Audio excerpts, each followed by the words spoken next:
everyone, Wayne from the CERN and Earth and Space Center here. In today's video we're going to be taking a look at one of our celestial neighbors, the planet Venus.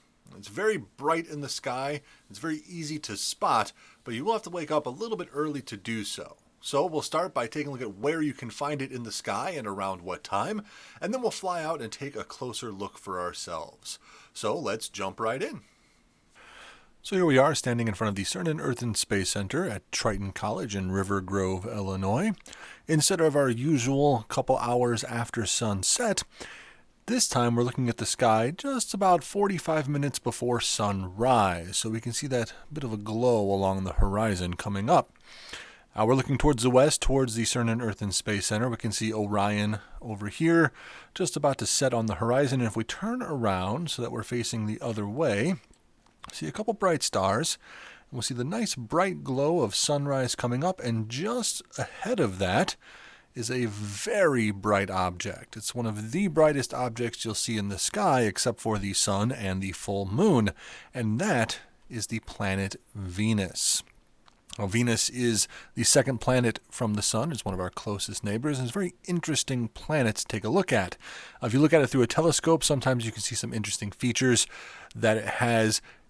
It has phases, much like our moon does, and that's because of its position in our solar system. We don't always see all of the sunlit side facing us like we do with the further planets, so it will have crescent phases and quarter phases, just like the moon does. So Venus is something that's very cool to take a look at through a telescope, but because it is closer to the sun than us, it is very often next to sunrise or sunset, which gives it its nicknames, the evening star or the morning star, because it's a very bright object that you can see just in the evening as the sun's setting, or just in the morning just before the sun rises. Venus is really cool to look at if you're standing in a field or looking at through a telescope, but again, we can do a little bit better than that. So let's fly out to Venus and take a look for ourselves. So now that we're in our planetarium software, Digistar 6, we will fly out and take a look at Venus for ourselves. We'll take off from Chicagoland area, leave Earth orbit, and fly out to our neighbor in the solar system. Venus is often called Earth's twin planet, and that's for a number of reasons. It's a rocky planet, like most of the inner planets are. It's very similar in composition to Earth. And it's also very similar in size to Earth. It's just a little tiny bit smaller than Earth is. And much like the Earth, Venus also has an atmosphere. But Venus's atmosphere is a lot different than the one we have here on Earth. It does have a lot of the same components. In fact, it's mostly made up of carbon dioxide, but there's a lot more of it. And as we fly into Venus, that will be the first thing we see is that atmosphere. The heavy clouds on Venus have a very strong greenhouse effect, and that's something that we're starting to see a bit more of here on Earth with climate change, and that makes Venus the hottest planet in our solar system. Even though it's only the second planet from the sun, it is, on average, much hotter than Mercury. It's about 900 degrees Fahrenheit over the entirety of Venus's surface.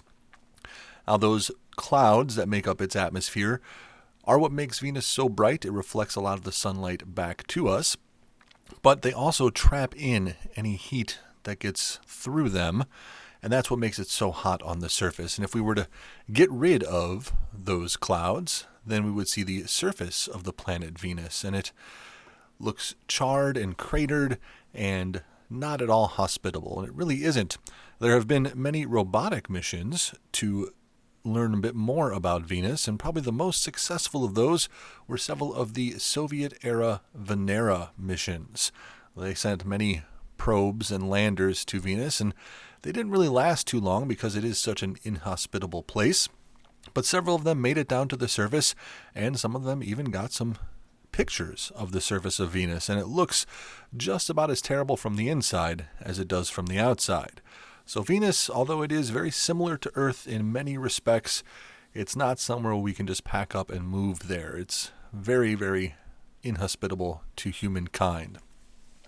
And that's something we need to be careful about here on Earth as greenhouse gases are amped up and accumulate here in Earth's atmosphere. we might end up with a very similar greenhouse effect, making it too hot and too much pressure for us to survive here on the surface of the planet Earth. So Venus, although it is much like the Earth, is a good warning system for what we don't want to happen to our planet. Well, I hope you all enjoyed taking a closer look at the planet Venus with me today. The picture you can see behind me is taken from one of those Soviet Venera probes. It's one of the only pictures that we have of the surface of Venus, and it is not a very nice place to be. But once again, my name is Wayne. Thank you so much for watching the video. I hope you enjoyed it. Remember to get out there and take a look at your night skies.